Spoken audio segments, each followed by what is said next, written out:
All right. There we go. All right, well, welcome everybody. My name's Susan. I'm co-founder of the Hiking Club. Today we are speaking about food, and this is one of my favorite topics. We have an amazing guest speaker, Dr. Andrius Ramonas, with us, and I thought I'd start off with a little bit of a story.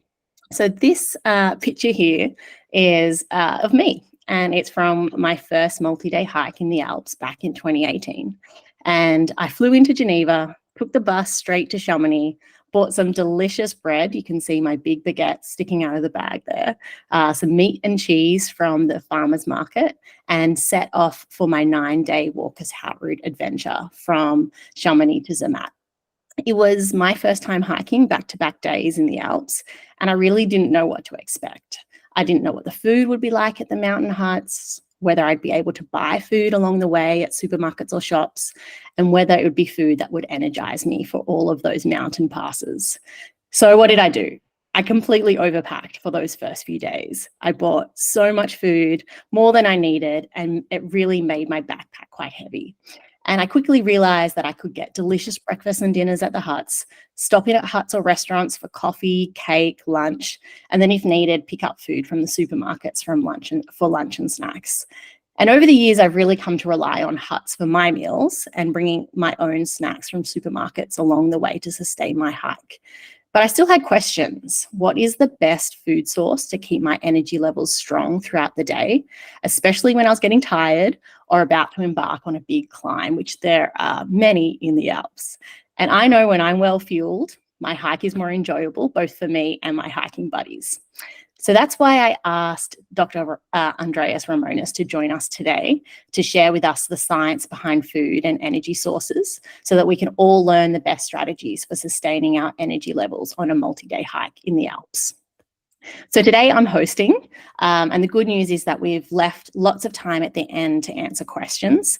Thanks to everyone that sent their questions ahead of time. We're going to kick off with those first after the presentation. And for those that are here live, if you do have a question throughout the presentation, you can pop it into the chat box. So without further ado, I'd like to welcome Dr. Andrius. He is a sports medicine doctor and holds a PhD in exercise physiology and sports nutrition. He completed a PhD looking at nutrition manipulation strategies for endurance athletes. And if that isn't impressive enough, he's also a trail runner for the North Face, completing in multiple ultra-distance events across Australasia and Europe. Now, Andrius is also the co-founder of Rome Energy Products, which is how we became connected. I used to live in Vancouver, Canada for 5 years, and I used to enjoy nut butters on my hiking trips. And since returning to Australia, I hadn't been able to get my hands on a similar product until I found Rome. So I'm going to share more about Rome after the presentation, but for now, I'll say that we're excited to partner with Rome for our 2024 Trail Ambassador Program. So over to you, Andrius. Thank you, Susan, and welcome everyone. So I'm quite excited to talk about nutrition and trails because this is never-ending topic, and there are different solutions for everyone. So we'll start from a quick presentation just to kind of set the scene for questions. I will just put my slides.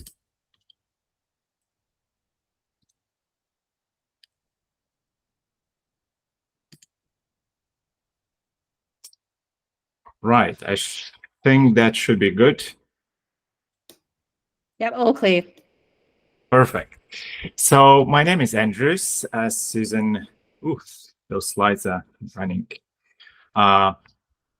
introduced. So I'm Lithuanian born, and more than 10 years ago, I moved to New Zealand and then hopped over to Australia and currently practicing sports medicine here.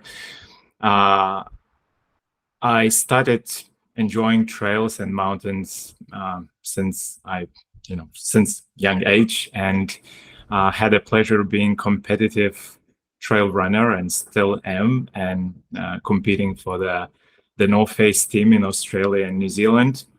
And with my partner, by exploring different options, nutritional options, and trying different trails, we decided that we want better options for adventurers and trail running in terms of nutrition. That's why we created Roam, which is a company that we are focusing on healthy and natural nut butters and proteins for, to support people's active lifestyles. So Susan mentioned that she will talk a bit more about Roam later.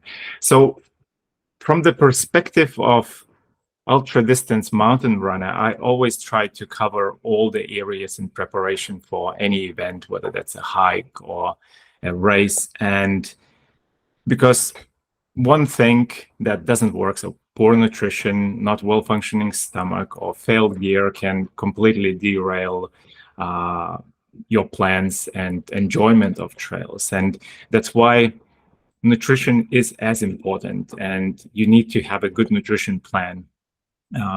So today, our goal is to talk about how effectively sustain energy and how to think about nutrition and plan those kind of foundational steps in creating good nutrition plan. So because I'm a exercise physiologist and sports medicine doctor, I will give you inject some exercise physiology just to answer the question why we eat the way that, or why we choose certain foods when we hike or run or in the mountains. So general question, how much energy do we burn while hiking? So if we think the estimated energy expenditure, and this is just estimated for, let's say 70 kilogram female and male, is around 2,300 or 500 calories per day. And that includes generally energy that you need to sustain bodily functions, plus some light physical activity during the day. So when you're out for a 6-hour hike, that could increase to, that hike alone can burn more than 2,700 calories for that hike alone. And that doesn't include base metabolic rate and doesn't include energy that you will need for digesting food, recovering muscles. So it's quite obvious that we almost double the amount or triple the amount of calories that we use when we're out for a long day in the mountains. Not only terrain and pack size will affect how much energy you use, but also how fast you walk. So it was a neat study done a long time ago now, but they looked at how walking pace will affect energy expenditure. So they studied for men and for women, and they used 7, 14, and 21 kg packs and walked at different pace. And what they found that if you walk at reasonably easy, moderate intensity, your energy expenditure will be appropriate.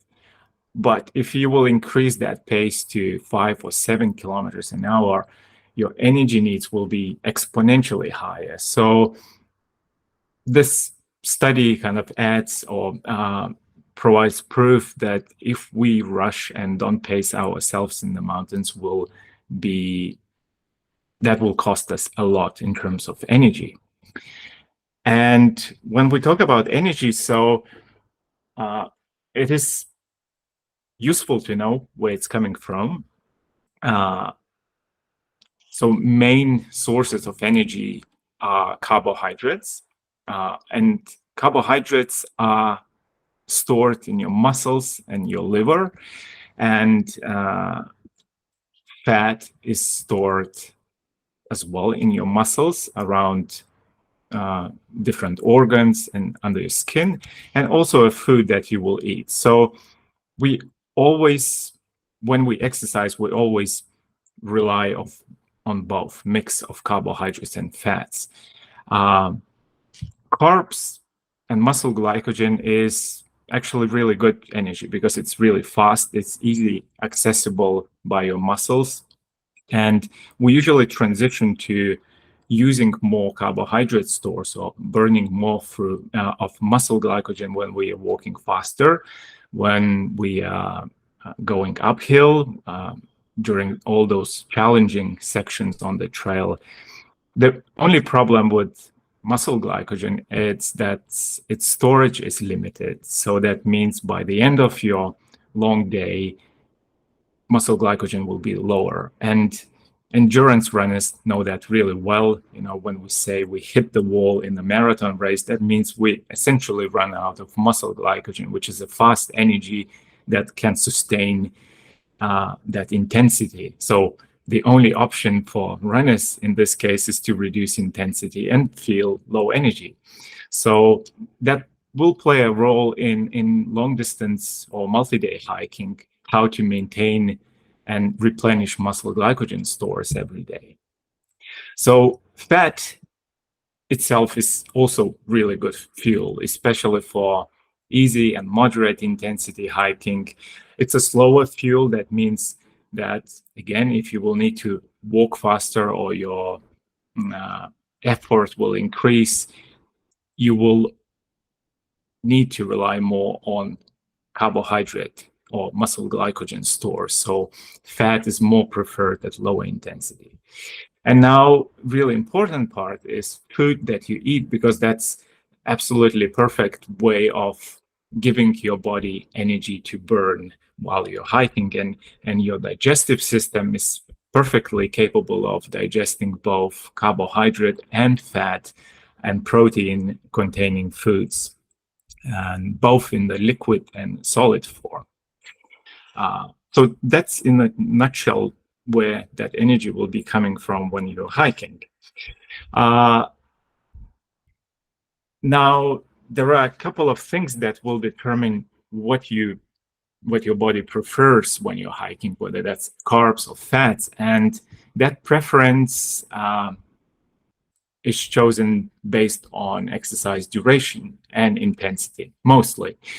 There are other things and factors such as your baseline diet, your level of physical readiness, but for practical perspective, thinking about duration and exercise intensity is probably the best. So as you see, we always burn a combination of fat and carbohydrates. And the longer the duration of your hike or physical exercise, your body prefers more fat. And most of the time that's related to reduction in muscle glycogen in your muscles. But let's say for you, I would imagine during longer days that ratio will be equivalent to what you see on the graph, to 100, 120 minutes. So that means most of your energy probably will be coming from your internal body fat stores and some proportion from carbs. Now, at easy exercise intensity, that stays like this. So fat is preferred fuel, but if you will increase your exercise intensity, so that middle bar represents moderate intensity and that last bar represents high intensity, you see that muscle glycogen will start contributing and taking over.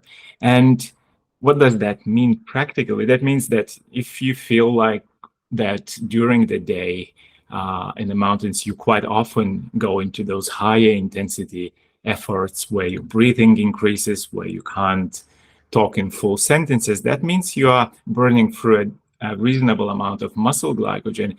And that means that you will have to restore that with the diet at the end of the day, muscle glycogen.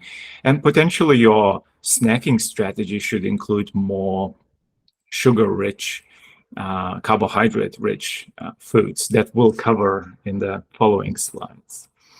So a good way of planning your nutrition and thinking how to kind of structure your day, I would suggest initially think about foundation. So breakfast and dinner will be a cornerstone of your nutrition. Dinner is extremely important to replace muscle glycogen stores, replace sodium that you lost, also provide a good source of protein to aid with muscle recovery. And breakfast is a good opportunity to, again, replenish liver muscle glycogen stores, hydrate before your day. And this is a dinner and breakfast is a good opportunity to consume all the macronutrients, which is carbohydrates, fats, and protein for the day. Another area is what you will bring on the trail, so on the go snacks. And those snacks will depend on your preference, but also duration and intensity of your hike. I will show you later on a few examples, what I mean by different types of snacks that you can use. Ideally, all those snacks are light and energy dense fuels. And lastly, important part is that you choose foods or take into consideration how digestible and how enjoyable they are.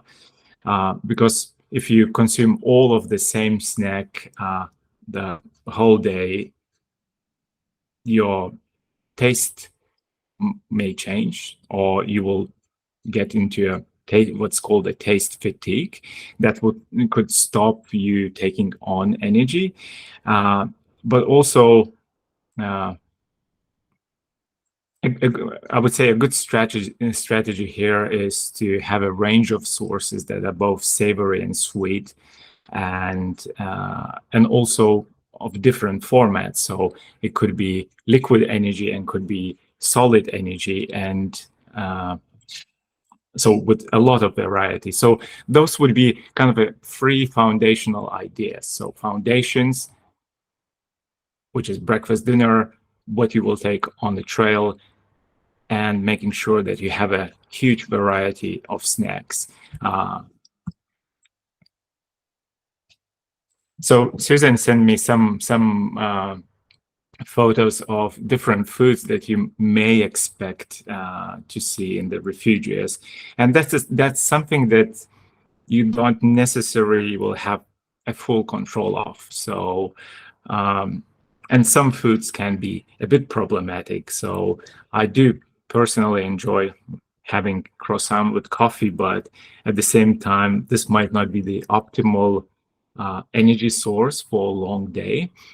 I would say a good way of thinking about your breakfast and dinner, rather than thinking about the specific meal, thinking how to get all key macronutrients. That means making sure that your breakfast and dinner includes carbohydrates, proteins, and fats. So, for example, with the croissant and coffee option, it's high in fat and reasonably high in carbohydrates, but it won't provide sufficient energy. I mean, at least one croissant, I would say. Although if you feel like you are the person that doesn't like to consume too much food before going on a hike, you can always shift your strategy to having something more substantial with you once you are out on trails. For example, you can bring fruit and have nut butter, or bring a sandwich. So there are different combinations, but in principle, I would suggest thinking about macronutrients rather than specific meals. So for example, when I think about this breakfast, I think it's actually good breakfast. It's eggs, protein, some carbohydrates, but it's probably worth adding a few slices, for example, of toast with jam or nut butter if you want to cover all macronutrients here. So this mountain is somewhat a representation of how your day on trail looks like, and with a key goal. So we discussed, so when you leave your place where you stayed during the night, you want to leave with full stores of muscle glycogen and well hydrated. And once you're on the trails, your key goal will be maintaining consistent energy levels. And that, again, will depend on how intense your hike is and how physically challenging and how long. And then when you're back at the refugio or back home, you repeat that cycle of replenishing muscle glycogen, rehydrated, providing muscles with protein for recovery. So some ideas what you can bring with you on the go on trails. So I think this is important part that we quite for many years, at least trail running community was always focused on fast release, so sugar type, simple sugar type snacks, because they're probably the easiest to access them.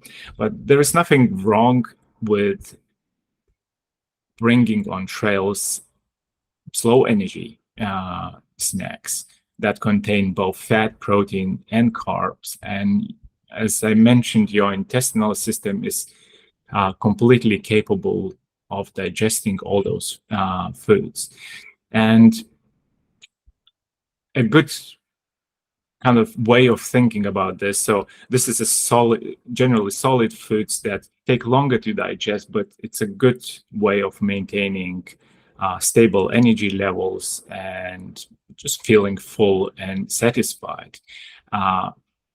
And fast released or sugar type based fuels, which can also be liquid form,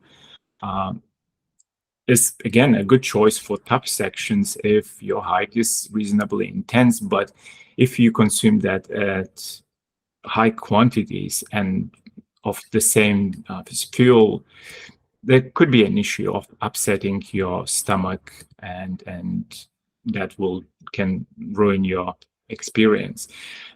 Generally, how I choose whether to choose more slow or fast release. So if I go on the hike in the mountains, I would or some mountaineering trip, I would prefer those most of the time. So cheese wheels, salami sticks, nut butters are always my kind of almost main fuel, because I leave in the first place the hut already after a good breakfast that had carbohydrates, that had oats, had protein. So and mountaineering trips are generally a bit slower, so I do prefer those. But when I'm racing and doing trail racing, intensity obviously is higher, and you remember with higher intensity there is more reliance on muscle glycogen. So these kind of snacks are preferred snacks, and it's not wrong at all mixing both together. So having slower release snacks mixed with more energy dense and carbohydrate based snacks.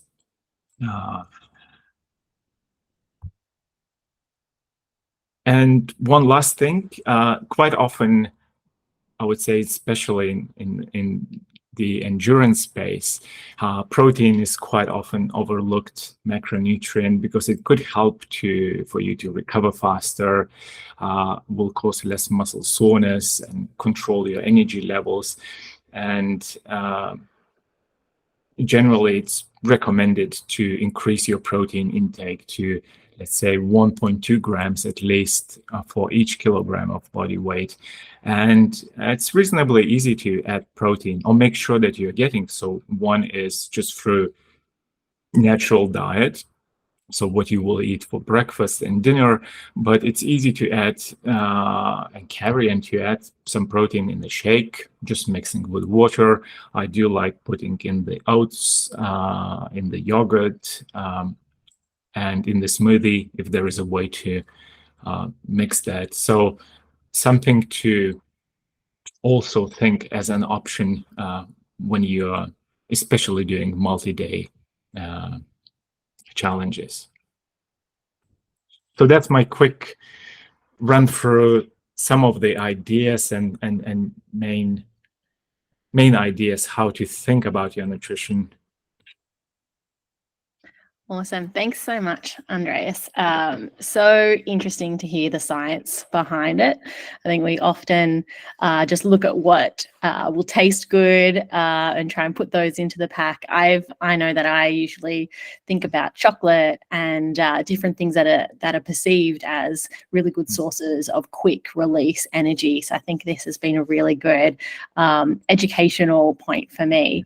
We've got a bunch of questions, as I mentioned, that we had come through prior, but maybe we'll kick it off with Heidi's question. And I encourage anybody that's here attending live to put any questions that you have. The questions that we had from our audience are everything from tips for vegetarians, vegans, talking about breakfast, intermittent fasting, hydration. So we're going to get through all of those, but maybe, Andreas, we kick it off with Heidi's question. And she asks, how does calorific or calorie requirements differ with weather, so hot versus cold, and ability to absorb? And maybe for those that haven't hiked in the Alps, just, kicking off with weather, it can be any type of weather in the Alps, even during summer. So for those that are hiking early season, it can still be quite cold during the day. It could be windy, rainy. Even during summer, you can get unpredicted or unforecasted snow. So there's that side. But then you can also be hiking in, upwards of 30 degrees Celsius during the day, particularly down in the valley. So there is such a difference in weather to be expected in the Alps. So how does that change based on the type of calorie requirements? Yeah. So the really scientific answer would be that in the heat, we tend to use more muscle glycogen, so rely on carbohydrate. But as Susan mentioned, that's something that you can't, whether that will play a practical role. It's a good question because weather changes. So it's not, 5-6 hours just in the heat. So it's in the different conditions. I would think about this question through this angle, that if generally it's hotter that day, that means your risk of losing fluid and dehydrating is a bit higher. And that can affect what you can digest and take in your system. So, for example, if you will dehydrate or reasonably dehydrate, that doesn't mean medical emergency, just lower water levels in your system. That means that solid foods can be a bit harder to digest. Also, your stomach and intestines may become more sensitive to simple sugars. So, for example, energy gel, which is simple sugars, simple carbohydrates, can upset your stomach. So I would be a bit more gentle with nutrition if you feel you are in the heat for many hours. So maybe slightly more diluted drinks if you're taking electrolyte drink with carbohydrates, rather than following all the recommendations on the label. So and then choosing foods that you tested before and they digest well. For example, I always chose banana, for example, as my kind of a softest energy source if I'm in trouble. For example, in racing, more diluted fluid or electrolytes, banana always worked as a kind of a minimal energy source that stomach and intestines would still digest really well, even when you are slightly dehydrated. So those kind of considerations with heat. And I'll just mention around hydration and actually refueling on your hydration. So I recommend bringing any sort of electrolyte supplements or whether you have a preferred one from home, there are shops and supermarkets typically in the Alps dotted along the trail, but some trails are more remote. For example, Alta Via 1 in the Dolomites doesn't go through any villages. And so making sure to bring those with you ahead of time. And as Andreas mentioned, you preferring to actually bring something that you have tested on your guts before. You don't want to be testing something new, especially when it comes to an electrolyte where you may be taking a fair bit of it if you are hiking in the heat. And so definitely recommend bringing something that you have tested.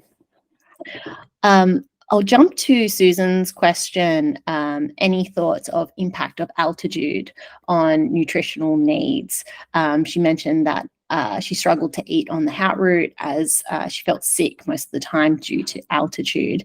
And for those that aren't familiar, again, with the Alps, typically performance can get impacted above that 2,400 meters in elevation. And so depending on which trail you'll be hiking, that could be something that impacts you. So Andreas, any thoughts on this topic? Yeah, so altitude is similar with the heat. Carbohydrate requirements essentially go up.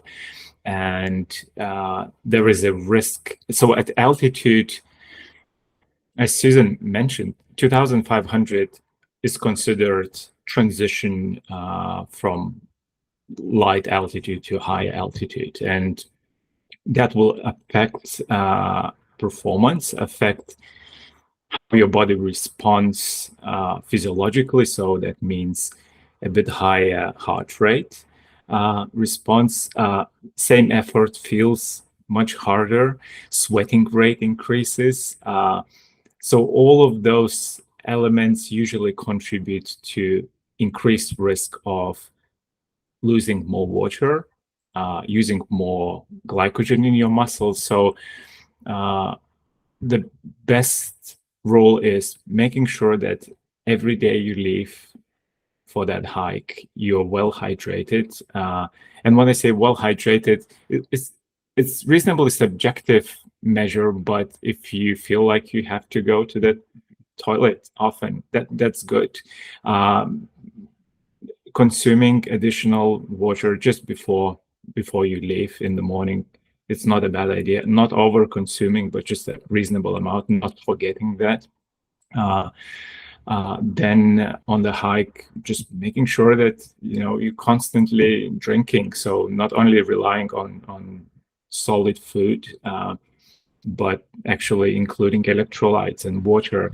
And the thing is that once you really fueled really well before you leave on your hike, your body can probably feel really good for the first couple of hours, 2 or 3 hours, and you kind of get this impression that, oh, I'm doing really good, and this is a classic trap of trail runners that just go and do races and they're like, oh, I'm feeling great for the first 2 hours, but of course you do, because your body is still full of energy and well hydrated, but then you reach the point where you're not, or your body reaches that percentage of fluid loss that is perceived and affects performance.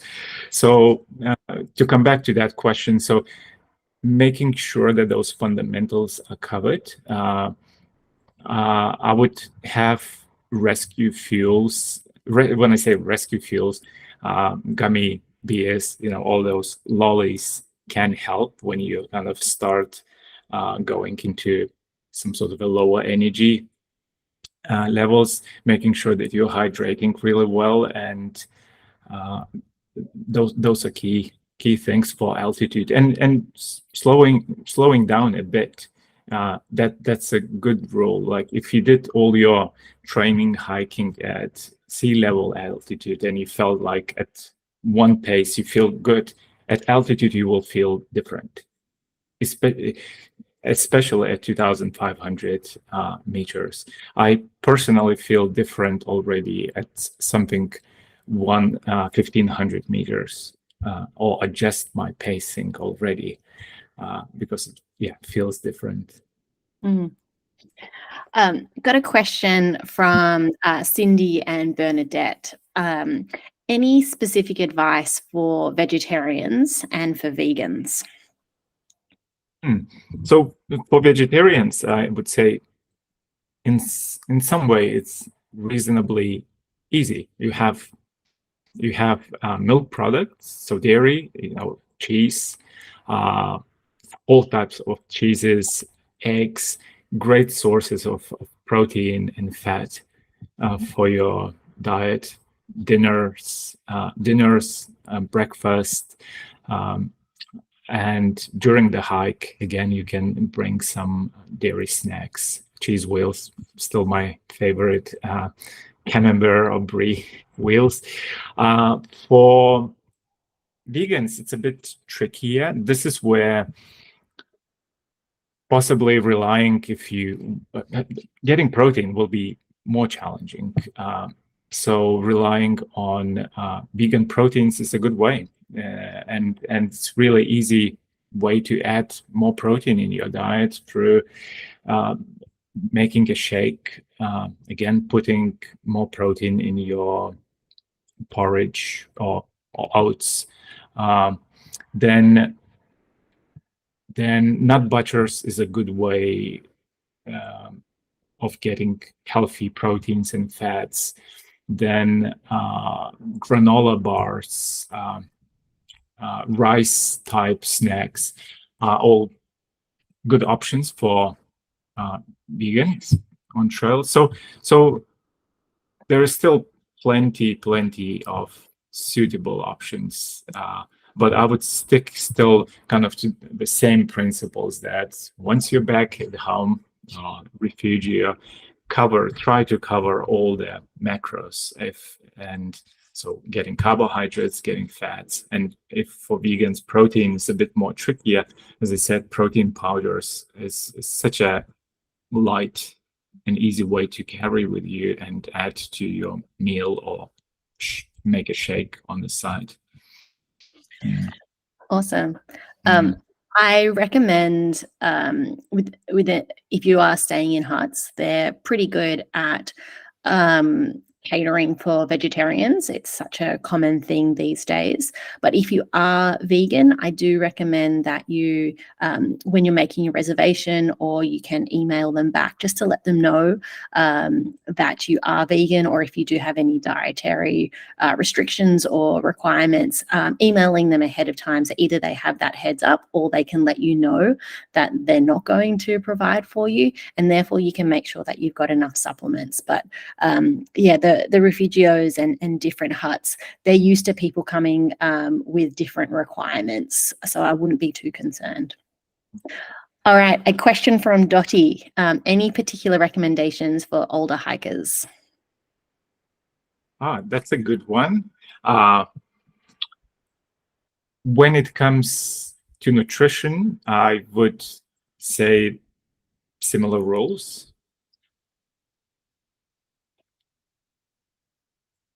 I would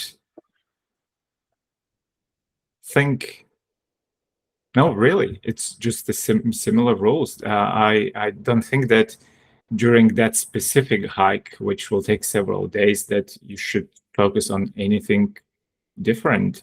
Maybe when we think in more holistic terms, outside the hike, what's important for that? I would say protein is important to maintain muscle mass while you're preparing maybe for that hike, or increasing energy intake. Yeah, when you're doing more hiking leading to that bigger one that you will do in the alpine terrain,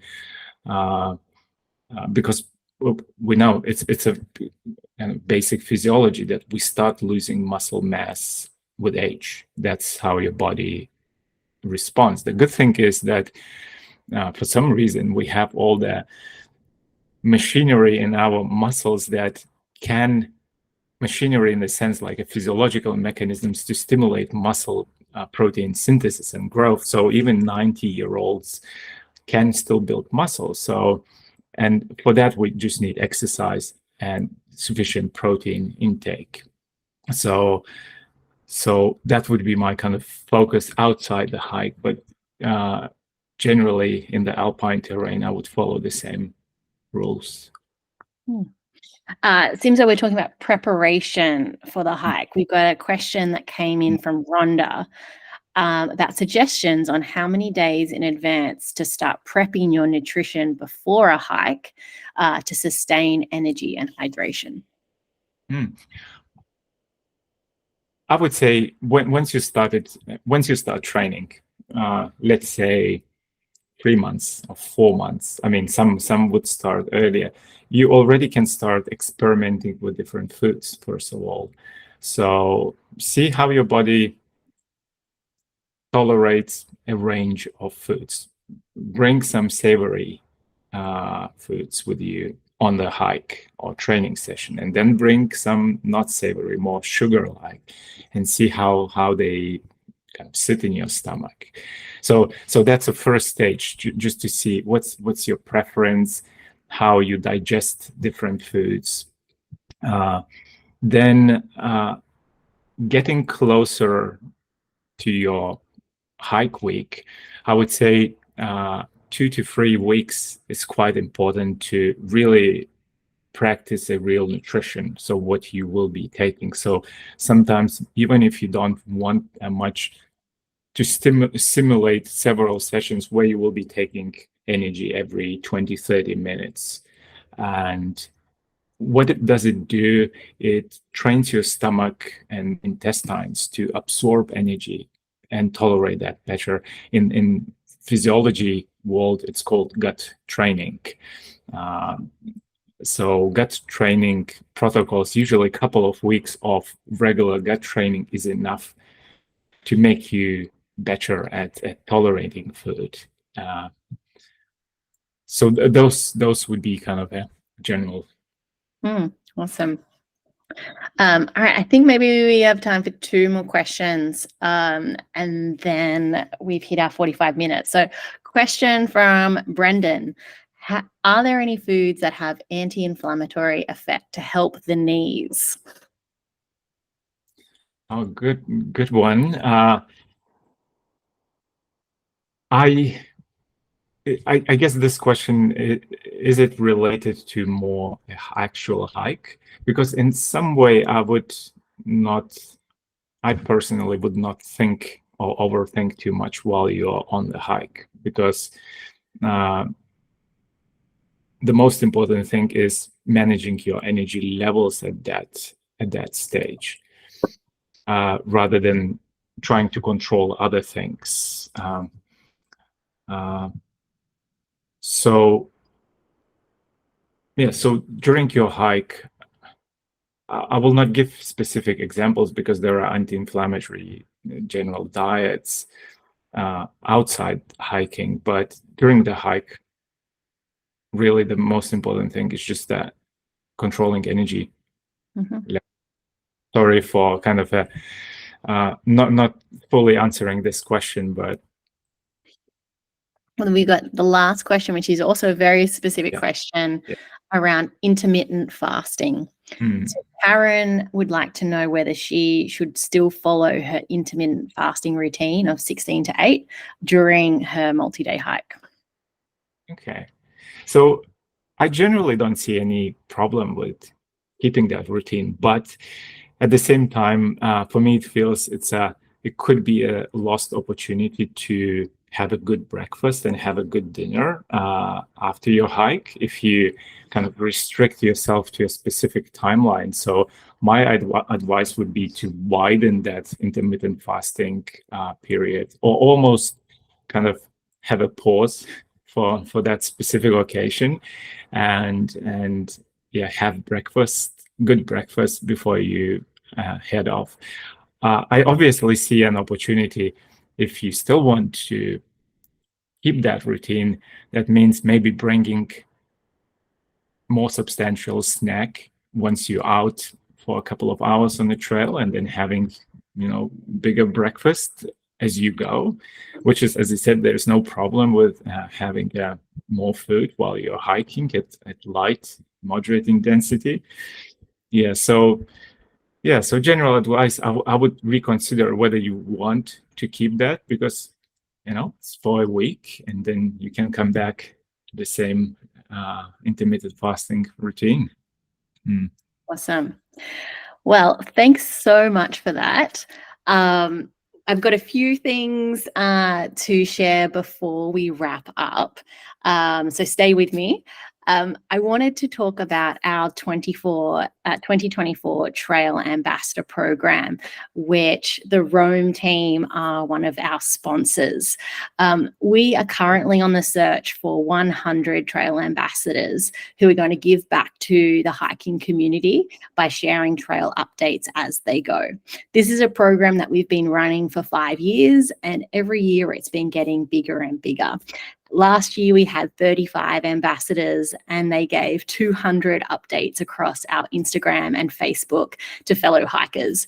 Everything from whether bridges were installed, to what the snow conditions were, to if there were any trail detours. And it was an amazing experience to see how fellow hikers were giving back to their community. So this year we are going bigger, and we're covering 5 different trails across France, Switzerland and Italy. So the Tour de Mont Blanc, Walker's Heart Route, Tour of Monte Rosa, Alta Via 1 in Dolomites, and Bernese Overland.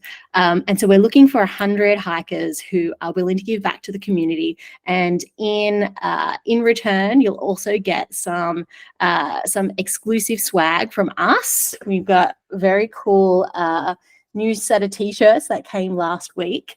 And we particularly reached out to Rome because we wanted to be able to supply our ambassadors with some great fuel for their trip.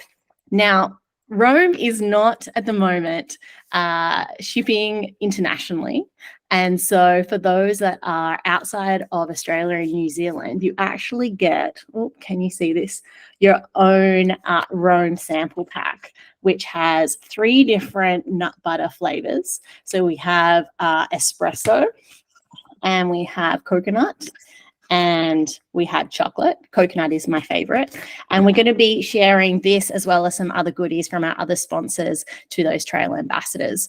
If you're interested, please click on the link. So www.thehiking.club/trail updates program. We would love to sign you up and get you part of our community. And then lastly, in case you missed it, 2 weeks ago, we had a similar webinar with Rebecca Rushton from Blister Prevention, and she talked about how to prevent blisters from spoiling your multi-day hike. If you'd like to watch that, you can go to our events page, which is www.thehiking.club/events. So thanks so much for joining us. Thank you so much, Andrius, for sharing so much with all of us. And we look forward to preparing you for your upcoming hike. Thanks, everybody.